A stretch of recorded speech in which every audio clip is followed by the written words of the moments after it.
Y ahora cambio. Bueno, buenas noches a todos, bienvenidos a la tercera clase de este primer módulo del curso anual. Bueno, hoy nos toca un tema muy interesante y muy propio de todas las consultas. Así que bueno, yo Dale, voy a luego dar te- primero, chau. voy a presentar al coordinador del módulo, al doctor Luis Salazar. El doctor, buenas noches, doctor. Buenas Eh, noches, Valeria. el doctor es especialista en ortopedia y traumatología, también tiene la especialidad en medicina del trabajo y en auditoría y garantía de la calidad en la atención médica. Él va a presentar a nuestro disertante de la noche, así que le doy la palabra al doctor Luis. Bueno, buenas noches a todos. Es un gusto nuevamente estar con ustedes. La idea que tenemos hoy es transmitir conocimientos que son cotidianos y diarios en las consultas de los pacientes, porque con el auge del deporte que tenemos en todos los ámbitos, suelen suceder siempre consultas por pequeñas lesiones o grandes lesiones. Tenemos a nuestro disertante de hoy, que es el doctor Rodolfo Girardi. Él es especialista también en traumatología y ortopedia.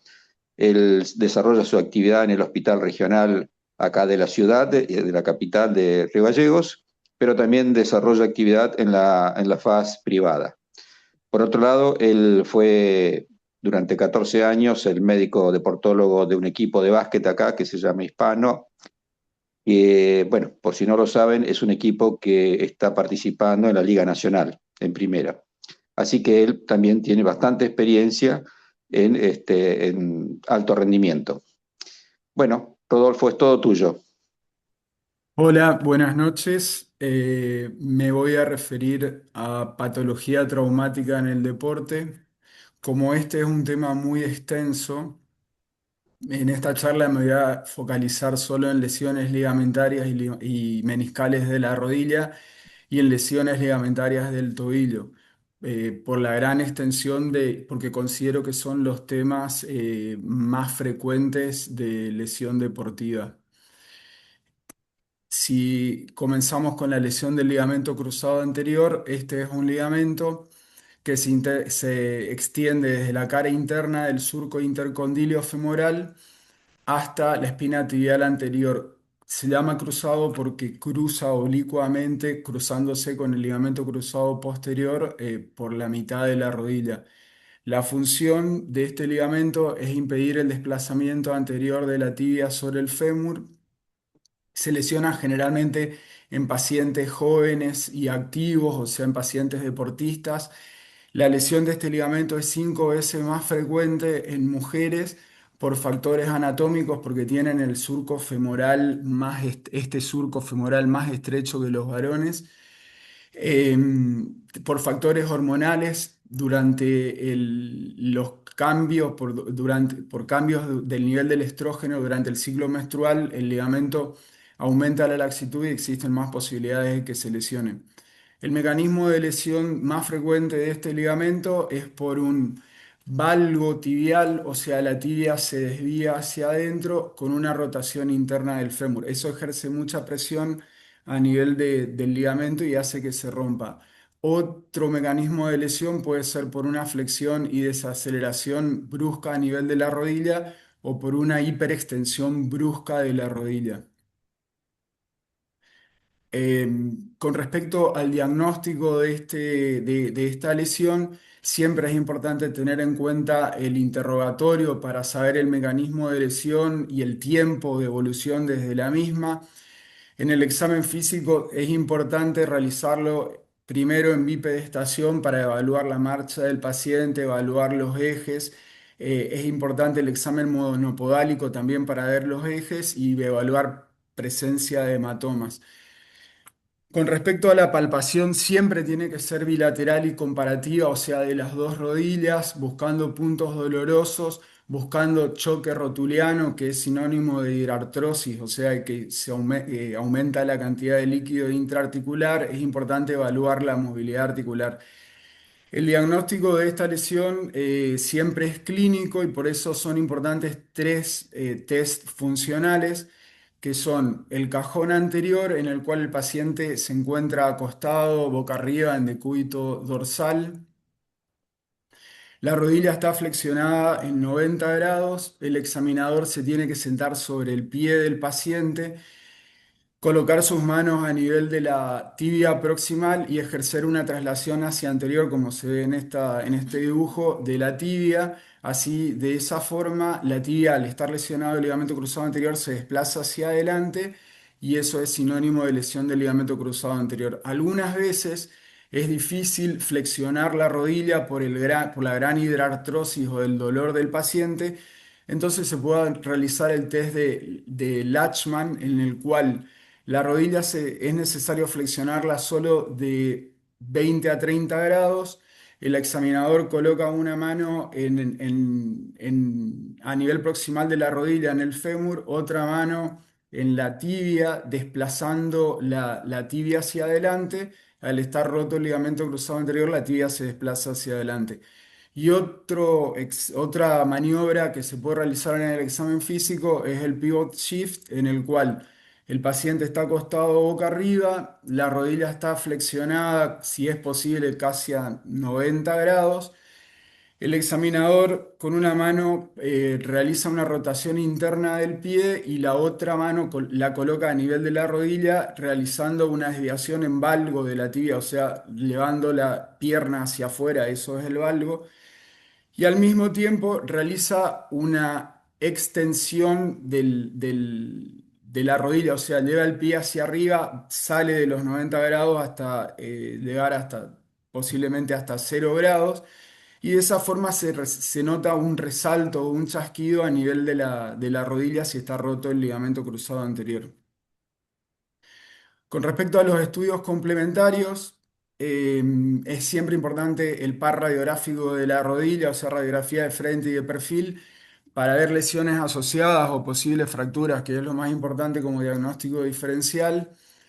Y es importante también, obviamente, ver una resonancia magnética donde se van a ver signos directos, como en esta imagen, donde hay una ausencia total del ligamento cruzado anterior, y pueden haber signos indirectos se produce una traslación anterior de la tibia. Al no tener el tope del ligamento cruzado anterior, la tibia se puede desplazar hacia adelante. Este es el tendón rotuliano, se puede ver un arrugamiento del tendón rotuliano o un bucle del ligamento cruzado posterior hacia posterior. Además puede haber edema óseo en el cóndilo femoral externo, que es donde se inserta el ligamento cruzado anterior.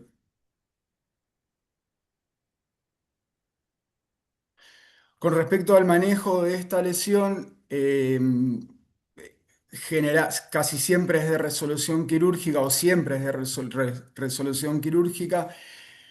Lo que se realiza es una reconstrucción artroscópica para mejorar la biomecánica de la rodilla, para que ese deportista pueda seguir realizando actividad física, y al mejorar la biomecánica de la rodilla se mejora el futuro de la rodilla. Así se previenen lesiones condrales, o sea, se previene que el paciente tenga artrosis a temprana edad, y les previenen lesiones meniscales también por inestabilidad de la rodilla si el ligamento continúa roto.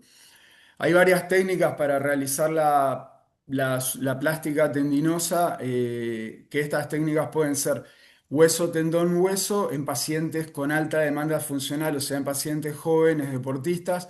Esto significa que se hace una incisión en la cara anterior de la rodilla, se hace una osteotomía pequeña de la rótula, se saca un fragmento de rótula, se obtiene el injerto de la mitad del tendón rotuliano y se hace una pequeña osteotomía en la tibia. Ese es el injerto que se utiliza para realizar la plástica. Esto es lo más frecuente en pacientes de alta demanda funcional. En pacientes con menor demanda funcional se utiliza tendones como para realizar la plástica tendinosa, que son el semitendinoso o el recto interno. Pueden utilizarse aloinjertos en casos de revisión, o sea, de fracaso de una plástica primaria, o en pacientes de baja demanda funcional. Todos estos injertos se fijan a la tibia y al fémur con diferentes clases de tornillos. Bien, Con respecto al ligamento cruzado posterior, este es un ligamento que se extiende desde la cara lateral del cóndilo femoral, desciende oblicuamente también de atrás hacia adelante, se cruza con el ligamento cruzado anterior hasta insertarse en la espina tibial posterior. La función de este ligamento es estabilizar la rodilla para que no se traslade hacia posterior la tibia. El mecanismo de lesión de este ligamento es por un trauma directo, generalmente se produce por un traumatismo en la cara anterior de la tibia que genera una traslación posterior de la tibia sobre el fémur, esa es la lesión, el mecanismo más frecuente, o por un trauma indirecto, por una hiperextensión severa de la rodilla. Todos estos son traumatismos frecuentes en los deportes de impacto como ser el fútbol, el básquet y de contacto. El diagnóstico de una rotura del ligamento cruzado posterior, es importante tener los síntomas o lo que refiere el paciente, refiere inestabilidad de la rodilla que se les desliza hacia atrás, tiene dolor el paciente, hay inflamación, hay choque rotuliano, edema, equimosis, puede haber una deformidad en recurvatum de la rodilla y también es importante evaluar el rango de movilidad de esa rodilla. Como ya dije antes, siempre hay que evaluarla las dos rodillas para comparar la función de la misma. El test funcional de una rotura del ligamento cruzado posterior es el cajón posterior, en el cual también la rodilla está a 90 grados y se ejerce una traslación hacia posterior de la tibia, evidenciándose que el fémur queda hacia adelante de la tibia. También algunas veces en rotura de ligamento cruzado posterior se ve un signo del hundimiento, como en este dibujo, que es un test, hay veces que solo por la gravedad nada más la rodilla se desliza hacia atrás. También con respecto a las imágenes, se pueden sacar radiografías con estrés. Muchas veces es difícil realizarlas por el dolor del paciente, entonces se realiza una resonancia donde se evidencia una rotura del ligamento cruzado posterior. El tratamiento de esta lesión es conservador, o sea, no quirúrgico en personas que tienen lesión parcial del ligamento, con baja demanda funcional, sin inestabilidad clínica. Se realiza una inmovilización en extensión con un inmovilizador de rodilla como en esta foto y a este paciente se le realiza kinesiología en forma progresiva. Puede ser quirúrgico el tratamiento en pacientes con una lesión aguda, con alta demanda funcional, como ser deportistas, o una lesión crónica que dé síntomas. También el tratamiento es mediante artroscopía y se realiza una plástica artroscópica con los tendones del semitendinoso o del recto interno. Pasamos ahora a las lesiones meniscales. Tenemos dos meniscos que son el menisco interno y el menisco externo. Los meniscos son una estructura de fibrocartílago, tienen forma de semiluna, tienen corte triangular como se ve en este dibujo. En todos los meniscos la periferia meniscal se fija a la cápsula articular y es más alta que la parte medial del menisco. El menisco medial tiene forma de C, el menisco lateral tiene forma de O, el menisco lateral es mucho más móvil que el menisco medial, o sea, se adhiere menos a la cápsula articular y por eso es menos frecuente la rotura del menisco lateral. Es importante conocer la vascularización del menisco porque esto va a servir para el futuro tratamiento de las lesiones meniscales. Todos los meniscos tienen una zona que se llama zona rojo-roja que va desde la periferia del menisco hasta los 3 milímetros hacia medial. Esta zona es totalmente vascular. Hay una zona medial que es la zona rojo-blanca que va desde los 3 a los 5 milímetros, yendo de afuera hacia adentro, y una zona blanca, que va desde los 5 milímetros hasta el borde libre del menisco. Es importante saber que solo del 10 al 15% del menisco está vascularizado, o sea, hay vascularización segura solo en la periferia del menisco, que es en la zona rojo-roja.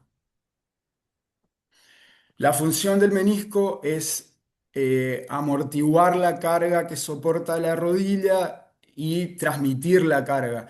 El 60% de la carga que soporta la rodilla se transmite a través de los meniscos, por eso son tan importantes.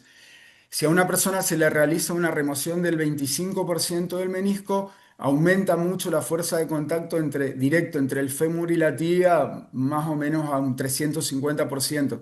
Por eso es tan importante la función meniscal, porque si a un paciente le falta el menisco o una parte del menisco, todo esto favorece a que en el futuro esa persona pueda llegar a tener algo de artrosis por impacto, por soporte directo de la carga de cartílago femoral contra el cartílago tibial.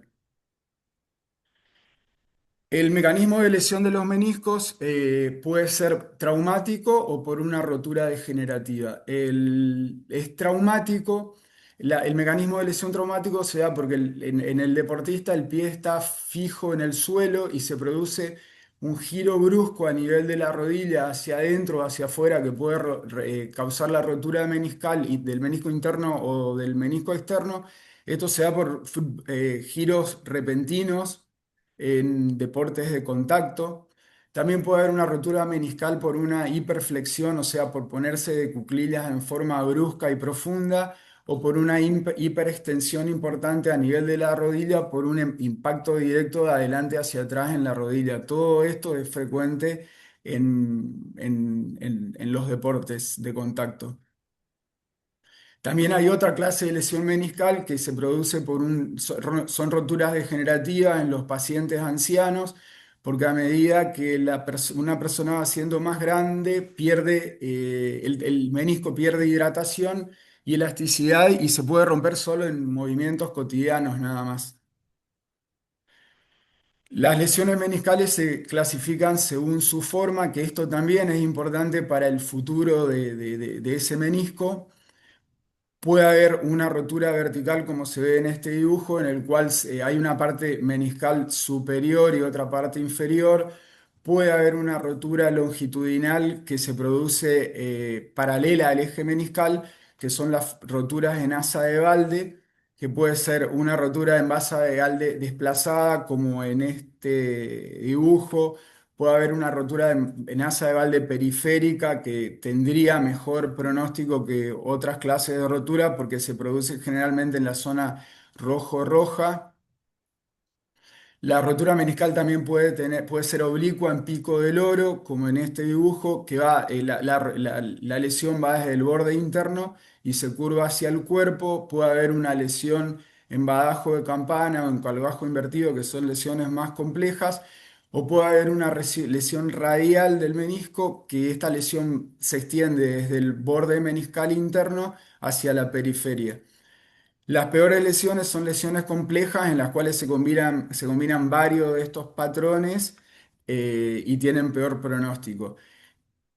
Las roturas longitudinales, como ser las roturas en asa de balde, podrían suturarse. Las roturas radiales o roturas complejas son candidatas a meniscectomía parcial.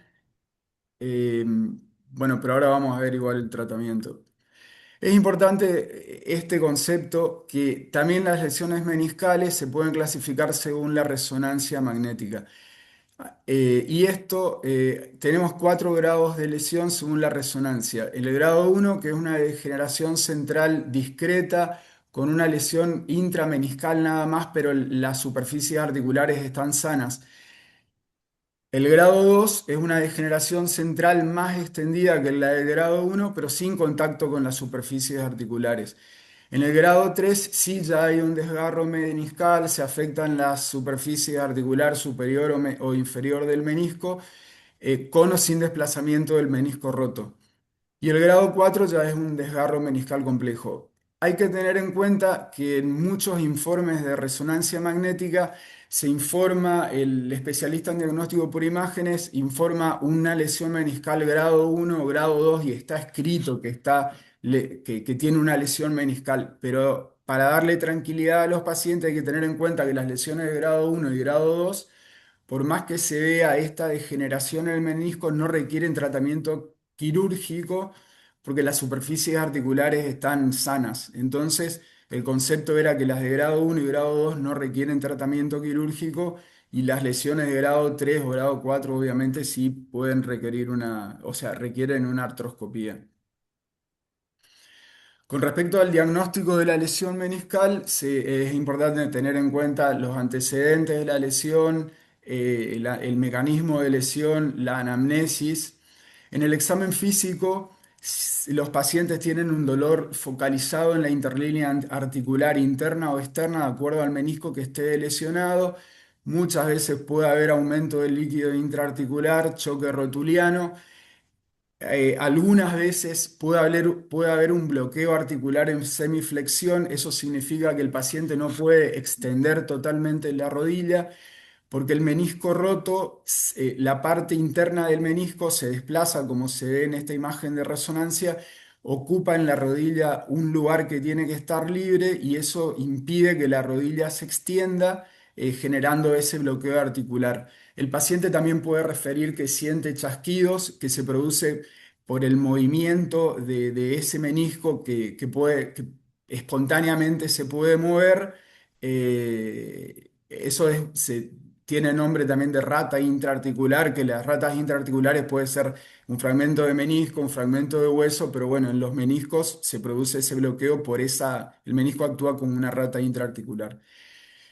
Con respecto al diagnóstico por imágenes, también es importante ver las radiografías para descartar lesiones óseas asociadas y la resonancia en la cual se ve la rotura meniscal, se ve la clase de lesión meniscal, si es una rotura compleja, si es una rotura en asa de Walde, si es una rotura de los cuernos meniscales. Con respecto al tratamiento, el tratamiento quirúrgico se realiza por vía artroscópica. Muchas veces se realiza una menisectomía parcial, es rara, son pacientes seleccionados, nomás los que requieren una sutura meniscal. Como dije antes, hay que tratar de preservar la mayor parte de menisco, por eso hay que tratar de que la menisectomía sea lo menos extensa posible para el futuro de esa rodilla. Son candidatos a una sutura meniscal los pacientes deportistas que son jóvenes, activos, con una lesión aguda del menisco y la lesión generalmente es horizontal en la zona rojo-roja, que es la zona más vascularizada. Se puede intentar una sutura en pacientes que en la zona rojo-blanca, pero bueno, es variable el futuro de esa sutura meniscal. Para intentar o para realizar una sutura meniscal es importante que la rodilla tiene que estar estable, o sea, tiene que estar sano el ligamento cruzado anterior y si el ligamento cruzado anterior está roto, se realiza en el mismo acto quirúrgico la plástica del ligamento cruzado anterior y la sutura meniscal. O a veces, si el ligamento cruzado anterior está roto, y no se puede realizar una sutura meniscal, se realiza una menisectomía parcial, o sea, se saca la parte interna del menisco lesionado y se realiza una plástica tendinosa del ligamento cruzado anterior en el mismo acto quirúrgico. Bien, con respecto al ligamento colateral interno de la rodilla, este ligamento se inserta en el epicóndilo lateral de la rodilla, desciende paralelo al eje del miembro hasta insertarse en la tibia 5 centímetros por debajo de la interlínea articular, como se ve en este esquema. La función de este ligamento es proporcionar estabilidad contra el estrés en valgo de la rodilla, o sea, impide que la pierna se desplace hacia afuera y contribuye también a la estabilidad rotacional de la rodilla. El mecanismo de lesión de este ligamento es un valgo forzado de la rodilla, como se ve en estas fotos, la rodilla, la pierna se desplaza hacia afuera, generando un estrés importante a nivel de la rodilla y hace que se rompa el ligamento colateral medial de la rodilla.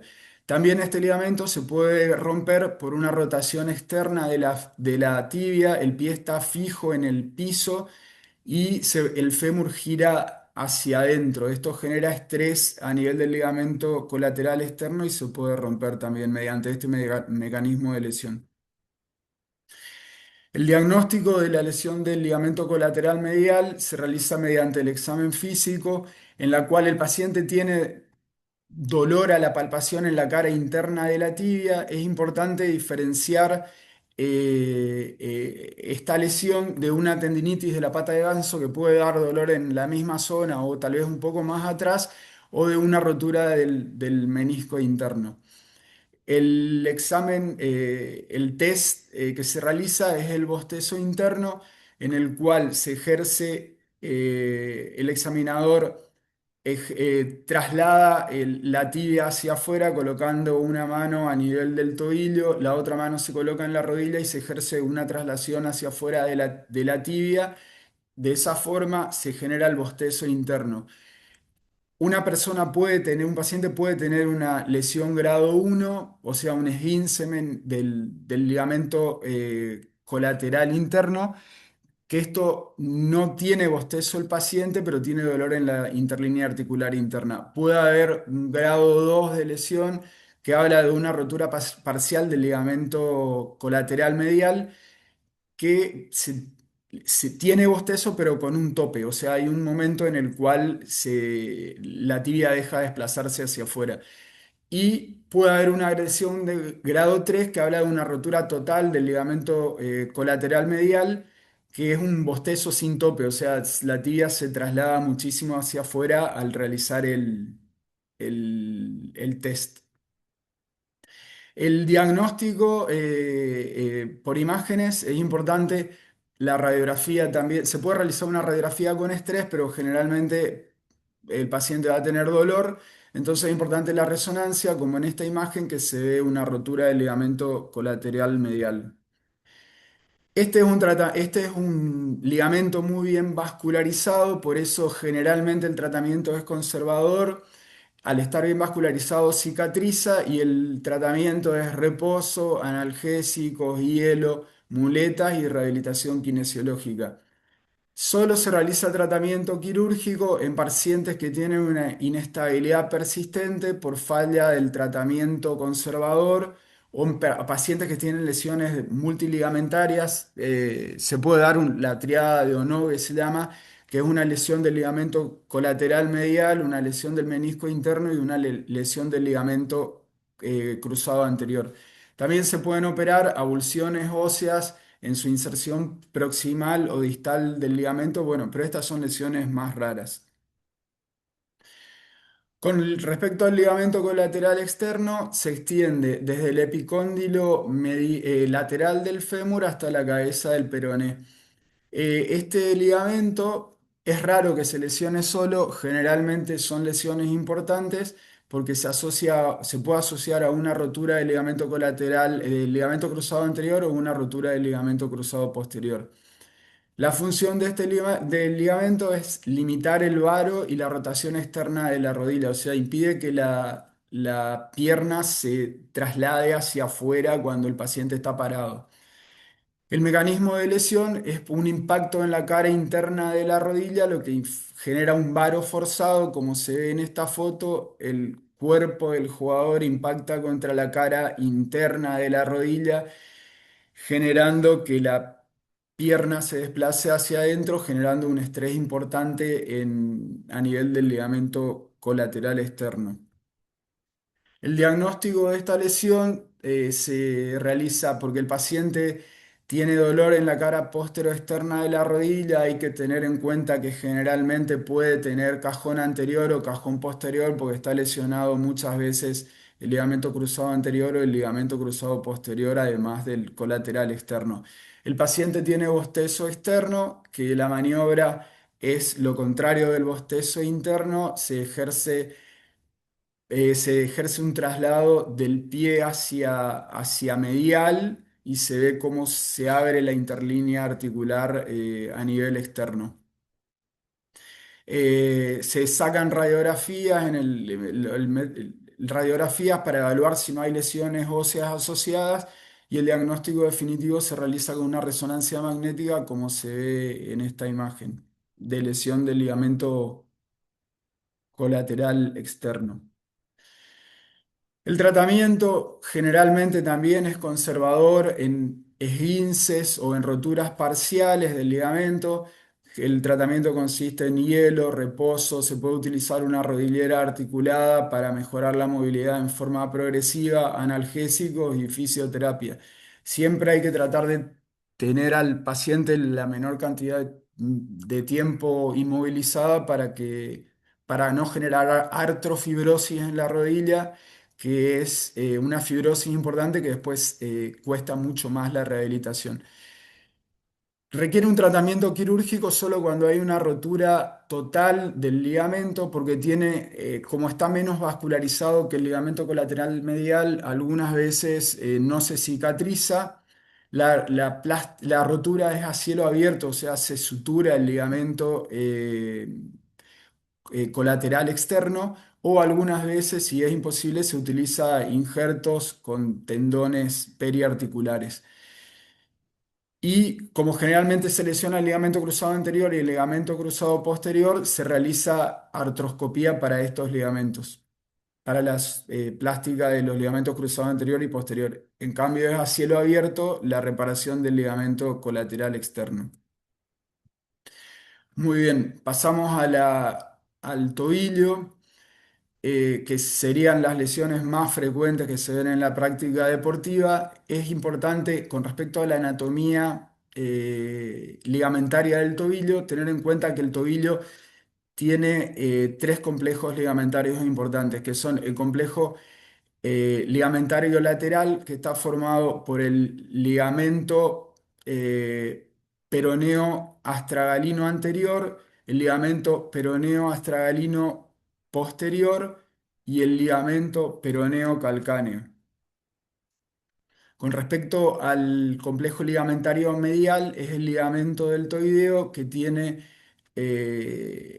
dos haces, un haz superficial y un haz profundo, y es muy importante también la sindesmosis tibio-peronea inferior. La sindesmosis es la unión entre la tibia y el peronea a nivel inferior, que tiene dos ligamentos importantes, como se ve en este dibujo, que son el ligamento tibio-peroneo anteroinferior y el ligamento tibio-peroneo posteroinferior. Estos ligamentos son importantes para que se mantengan unidas la tibia y el peroneo a nivel distal. La función de estos ligamentos es el complejo ligamentario lateral evita la inversión del pie, el complejo deltoideo, o sea, el complejo medial evita la eversión del pie y la sindesmosis tibio-peronea inferior sirve para mantener la tibia y el peroneo unidos para que no se separen a nivel distal. El mecanismo de lesión es el complejo lateral se lesiona por una inversión forzada del tobillo. Esta tal vez sea la lesión más frecuente de todas las lesiones deportivas, en la cual el pie se invierte, o sea, se desplaza hacia adentro, generando estrés a nivel de del complejo ligamentario externo. El complejo deltoideo, o sea, el complejo interno, se lesiona por una eversión del tobillo. Es más raro que se lesione el ligamento deltoideo y se produce, como en esta foto, por una inversión extrema del tobillo. Y la sindesmosis, o sea, la unión entre la tibia y el peroné a nivel inferior, se produce por una dorsiflexión y rotación externa del astrágalo sobre la tibia. El diagnóstico de una lesión ligamentaria del tobillo se realiza mediante, obviamente, la anamnesis, teniendo en cuenta los antecedentes de lesión. El examen físico siempre tiene que ser bilateral, comparando los dos tobillos, se evidencia edemas y hematomas. Hay que palpar el peroné y percutir el peroné y el malleolo medial, o sea, la tibia, para de esta forma ver dónde duele, porque puede doler el hueso y podemos estar en presencia, el hueso a nivel medial o a nivel lateral, y podemos estar en presencia de una fractura del malleolo interno o del malleolo externo. Hay que revisar los tendones peroneos que se encuentran por detrás del malleolo externo. Pueden subluxarse o luxarse los tendones peroneos en un traumatismo, y esto puede confundir con un esguince de tobillo. Hay que tener en cuenta el tendón del tibial posterior, que también del lado medial puede luxarse o subluxarse. Hay que tener, es muy importante también palpar y ver dónde duele, porque en algunas veces, para no confundir con una rotura del tendón de Aquiles, que puede dar una sintomatología parecida a un esguince de tobillo, por eso hay que examinar, hay que ver la movilidad del tobillo para ver la movilidad del pie para ver que el ligamento, que el tendón de Aquiles esté sano. El diagnóstico diferencial también es muy importante realizarlo con la base del quinto metatarsiano. Muchas veces se puede confundir una fractura de la base del quinto metatarsiano con un simple esguince de tobillo, solo por no tocar y no palpar la base del quinto metatarsiano, que se encuentra más o menos en esta zona. El paciente puede no tener dolor a nivel del tobillo y puede tener dolor a la palpación, o mínimo dolor en el tobillo, y mucho más dolor a nivel de la base del quinto metatarsiano. También en el examen físico se pueden realizar bostezos y cajón, pero esto es dificultoso porque el paciente tiene dolor y muchas veces tiene mucho edema, entonces es difícil realizar maniobras de bostezo o de cajón. Es importante también al examinarlo un test que es el Squeeze Test, que sirve para evaluar la sindesmosis tibio-peronea inferior, que consiste en comprimir la tibia y el peroné a nivel de la pierna. El paciente, al realizar esta maniobra, el paciente puede referir dolor a nivel del tobillo, y eso habla de una lesión de la sindesmosis tibio-peronea inferior. Con respecto a los estudios complementarios, es importante siempre que sea del bilateral, o sea, hay que sacar radiografía de los dos tobillos para comparar. Si es posible, hay que realizar radiografías con carga de peso para ver, o sea, el paciente parado, para ver fracturas, para ver un aumento del espacio claro medial, que es el espacio entre la tibia y el astrágalo, como se ve en en esta radiografía o en esta radiografía. También es importante tener en cuenta que el espacio entre la tibia y el peroné no tiene que ser mayor a 6 milímetros. Acá está normal el espacio y acá el espacio está aumentado. Eso habla de una lesión de la sindesmosis tibio-peronea inferior. Se pueden sacar radiografías dinámicas con bostezo y cajón, pero esto también es difícil por el dolor del paciente. O sea, el examinador puede generar bostezo en el momento en el que se saca la radiografía, pero esto generalmente es difícil. Esto sirve para ver un aumento del espacio claro medial, sirve para ver si hay mucha separación entre la tibia y el peroné a nivel distal. Para no generar dolor, mediante las maniobras de bostezo o cajón, se puede realizar una radiografía con una maniobra gravitacional, que sería como en este dibujo. El paciente está acostado en decúbito lateral, el pie solo por la gravedad queda en el aire, se coloca la placa radiográfica hacia posterior, y el rayo incide de adelante hacia atrás sacando un frente de tobillo. Solo por la gravedad, si la lesión del ligamento deltoideo es importante o la lesión de la sindesmosis tibio-peronea inferior es importante, se pueden ver imágenes como estas mediante esta maniobra gravitacional, y así no se genera dolor dándole estrés al paciente en la radiografía. Se puede utilizar tomografías para ver fracturas ocultas de la tibia o del malleolo, de la tibia o del peroné, o podría en una tomografía poder verse una mayor separación ósea.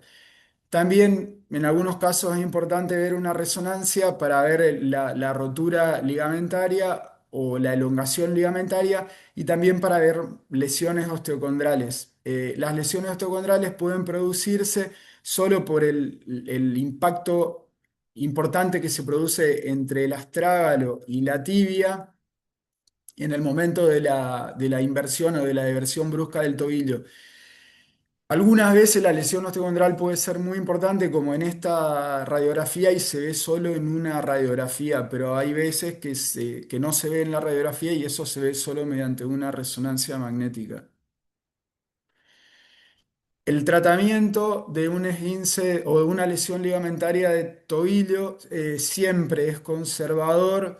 Hay una mnemotecnia que es POLIS, que el tratamiento consiste entonces en protección, que se puede realizar mediante una venda elástica, mediante una venda Coban, mediante una tobillera de neoprene o un walker.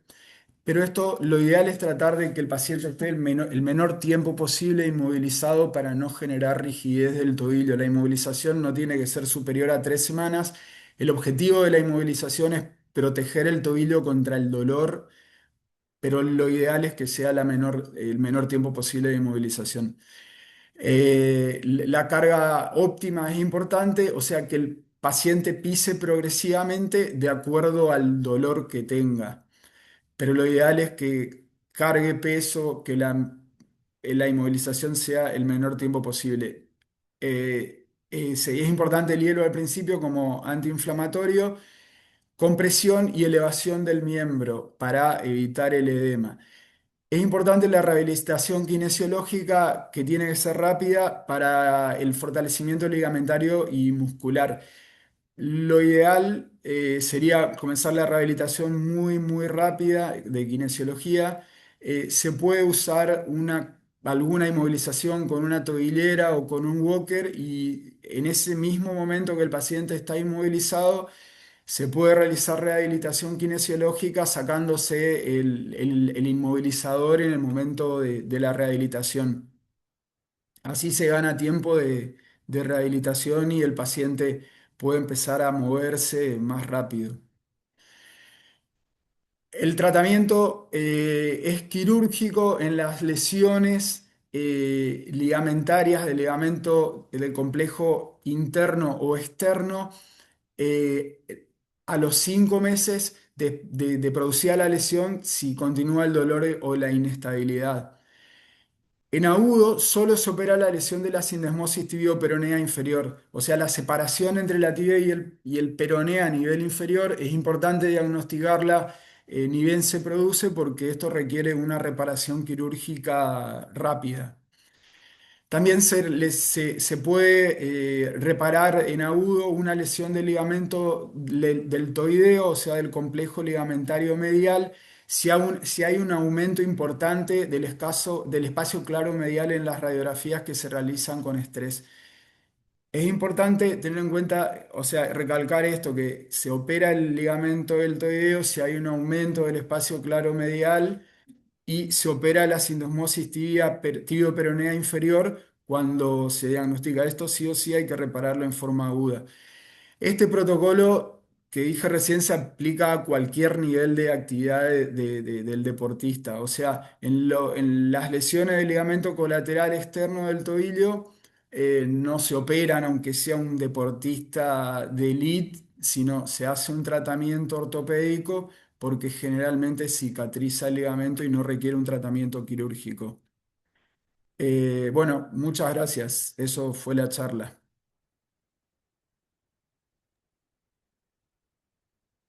Uh, no escucho. Vero. Bueno, Ahí está. gracias, Rodolfo. Bueno, ahí sí escucho. Está. ¿Estás? ¿Escuchás? Y ahora sí. Bueno, súper claro. Ahora vamos a ver si hay preguntas. Eh, Doctor Salazar, no Ahí sé está, no si... podía quitar el mute. Bueno, gracias, Rodolfo. Muy claro tus lesiones ligamentarias. Quedará para el año que viene las lesiones musculares y Dale. otras, porque sí, si no Buenísimo. se hacía muy extenso. Sí, sí. Acá acá nos ven médicos que por ahí no tienen mucho acceso a la resonancia. Yo por mi experiencia, yo soy un médico pre-resonancia, nosotros usábamos mucho las radiografías con estrés. Es decir, para explicarle, por ejemplo, para saber si tiene roto el ligamento cruzado posterior, se hace un perfil estándar, así como en flexión de 90 grados, como está la rodilla. Luego, fijando el pie, se tira, se tracciona desde la parte posterior de la tibia por detrás de la rodilla y se hace una nueva radiografía. Eso nos va a dar si hay lesión del ligamento cruzado por traslación. Lo mismo se puede hacer en los bostezos, tanto interno como externo, si tenemos duda. Si lo hacemos con cuidado, sin hacer movimientos bruscos, se puede manejar el dolor de los pacientes. Y en el tobillo también es muy importante, más que nada recomiendo, cuando hacen una radiografía de tobillo, que el segundo dedo es el que tiene que estar mirando bien al techo, o sea, al cenit. ¿Por qué? Porque eso nos va a dar idea de si hay una lesión en el ligamento tibio peroneo inferior, que es fundamental para mantener la mortaja del astrágalo, del tobillo, para el movimiento. Si ese ligamento se rompe, es quirúrgico siempre.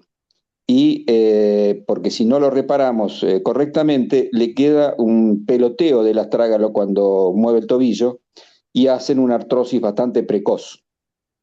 También podemos hacer ahí sobre todo para el ligamento externo, la maniobra de bostezo externo, también con cuidado, comparar un tobillo de frente estándar con un bostezo externo. Lo recomiendo nada más para quienes tienen poco acceso a las resonancias. ¿Mm? Está Bueno, bueno, Doc, escucho. está bueno. Acá, aunque tengamos resonancias, a veces no tenemos acceso. Así que está bueno que lo comentes. Acá hay un par de preguntas. Eh, Preguntan cuál es el manejo y tratamiento de la lesión del ligamento cruzado anterior en contexto de guardia y el tiempo de espera para acceder al acto quirúrgico. ¿Querés que lo conteste yo, Rodolfo? Sí, contestá, no hay problema. Bueno, a ver, la rotura del ligamento cruzado anterior no es una urgencia. Normalmente se asocia a edema del cóndilo y no es bueno hacer una cirugía, una tunelización del cóndilo cuando está con edema. Normalmente la tratamos con inmovilización, con una ortesis, con medicación, reposo y bueno, después se programa, viendo la resonancia, por supuesto, se programa la cirugía, pero no es de urgencia la del ligamento cruzado anterior. Depende de la escuela. Muchos hacen el hueso tendón hueso, que es la pastilla de rótula, una porción del tendón rotuliano, más una pastilla de la tuberosidad anterior de tibia. Y eso se tuneliza tibia, se tuneliza fémur y se coloca cada pastilla, una en el fémur, otra en la tibia y se reconstruye el ligamento. Y el otro es el hueso tendón hueso, perdón, el ligamentario con los tendones del recto interno y se coloca un dispositivo que se llama endoboton que traba la inserción femoral del injerto a nivel de la diáfisis del fémur. Y en la tibia se coloca un tornillo, como dijo antes Rodolfo. Todas esas cirugías no son urgencias, vuelvo a repetir, se trata primero la inflamación, el edema, el dolor, y después, más adelante, se hace la cirugía. Bien. Bien. Después sí, ¿querías decir algo, Doc? No, no, nada, que en agudo, o sea, en agudo lo importante es que, porque preguntaron cómo se trataba en agudo la lesión del ligamento cruzado anterior, y lo importante es, como dije hace un rato, es disminuir el dolor, disminuir el edema, disminuir el edema óseo, como dijo Luis, darle tiempo a que el hueso esté preparado para recibir los injertos, o sea, la plástica y hay que tratar de que la rodilla esté el menor tiempo posible inmovilizada es muy importante durante este tiempo de espera hasta la cirugía, también la fisioterapia, o sea, la rehabilitación para fortalecer los músculos periarticulares, para mejorar después de la plástica quirúrgica. Claro. Bien, acá hay otra pregunta, preguntan, un adolescente de 11 años con osteocondritis calcáneo, con dolor, ¿lo dejamos hacer deporte?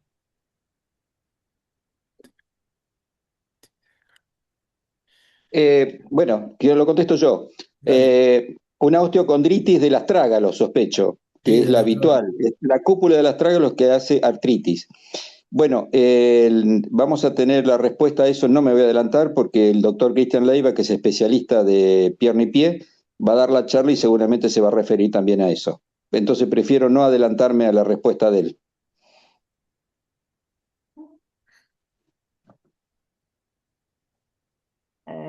Bien. Después preguntan, con respecto a las complicaciones posoperatorias meniscales con lesiones del cartílago articular, ¿hay buenos resultados con los tratamientos alternativos como células madre y el ácido hialurónico? No sé, no tiene signo de pregunta, no sé si es un comentario o bueno, ya que están, coméntenos ustedes qué opinan. ¿Rodolfo? Eh, con Es discutible, ¿eh? respecto, Es discutible.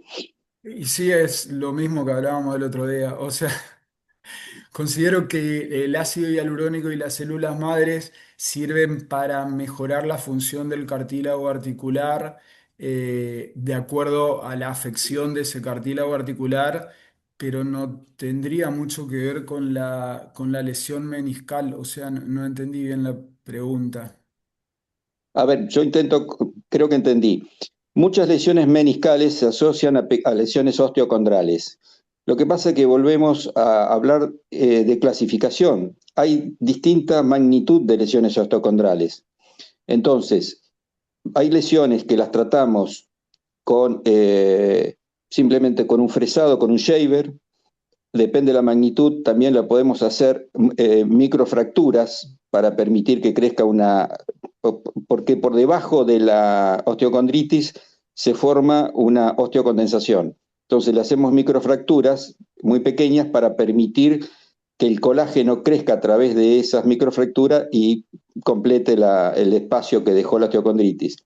Y hay veces que las osteocondritis son tan importantes que lo que requieren son injertos osteocondrales. Ya es un tratamiento quirúrgico más importante que sacamos un injerto, una pastilla de hueso con cartílago de un sector mudo de la rodilla, que sería el intercóndilo, y se la injerta en ese sector donde está la osteocondritis. Por eso es entrar ya en terapias más complejas dependiendo de la magnitud de la lesión. Bueno, acá preguntan si son recomendables las inmovilizaciones con yeso o de preferencia las férulas o inmovilizadores. Yo considero que lo ideal sería hacer inmovilización con férulas o inmovilizadores porque de esa forma, en el mismo momento que que el tobillo o la rodilla está inmovilizada, se puede realizar rehabilitación, o sea, la férula se puede obviamente sacar y poner y se gana tiempo de esa forma. Obviamente el yeso queda y no se lo saca el yeso y siempre hay que tratar de ganar la movilidad de la articulación afectada lo más rápido posible. Bien. Y acá preguntan, ¿cuál es el promedio de convalecencia, rehabilitación y alta médica de un paciente que fue intervenido quirúrgicamente de una fractura de menisco? Y si esto depende de la topografía de la lesión. A ver, seguramente lo que está hablando es de la sutura meniscal. Lo que explicó Rodolfo, la sutura meniscal no está muy difundida, necesita una alta curva de aprendizaje para poder hacerlo. Hay distintas técnicas, se hace exclusivamente en gente joven y que tiene, o deportista de alta elite, que tiene una rotura en la zona roja, roja, roja, bien, donde sabemos que está vascularizada. Y posteriormente, esa rodilla lleva una inmovilización como la del ligamento cruzado anterior o posterior, que se inmovilizan para que pueda no estar móvil el ligamento, el menisco y pueda cicatrizar. No siempre hay éxito con ese tipo de sutura.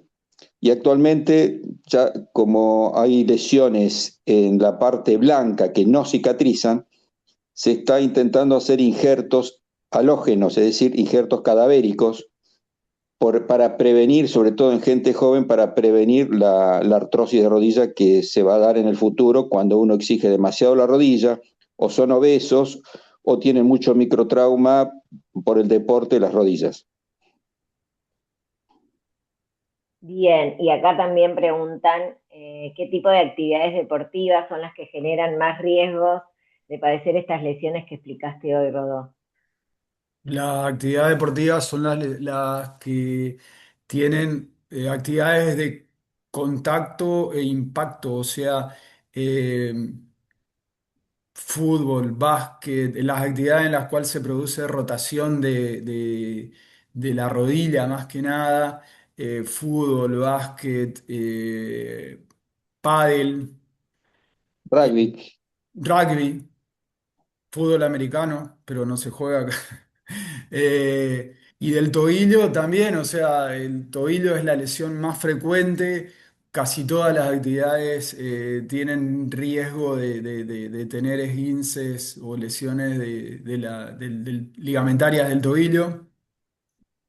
Eh, bueno, eso, o sea, las actividades del tobillo de impacto, o sea, correr, saltar. Y qué pasa con el running que está tan a pleno últimamente?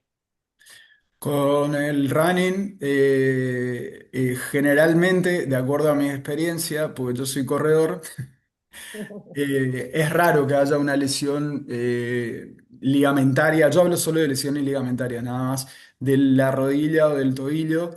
De la rodilla es rarísimo que haya una lesión ligamentaria, del tobillo es muy, pero muy, muy frecuente. Y se trata de la forma que yo dije, porque generalmente las lesiones son del complejo ligamentario externo, que el tratamiento es ortopédico, o sea, médico, no requiere un tratamiento quirúrgico. Mm. Bueno, y una última pregunta. ¿Qué cuidados tienen que tener adultos de 45 años para evitar lesiones de rodillas? O sea, cuidado básico, si hablamos de lesiones ligamentarias, no hay un cuidado primordial.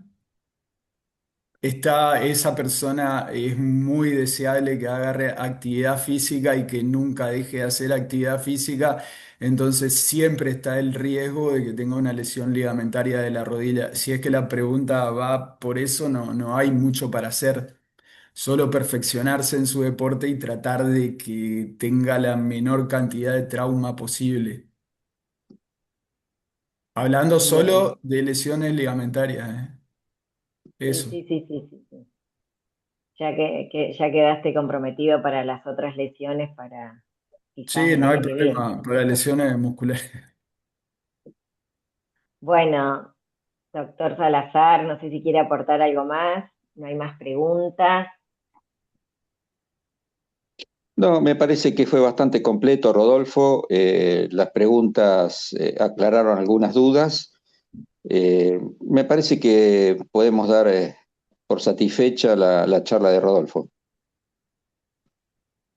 Sí, bueno, y agradecerle por la predisposición, por preparar la clase, entregarnos las Bueno, preguntas para hacer el examen. Bueno, nada, la verdad Bueno, que una observación le voy a hacer a Rodolfo en su charla.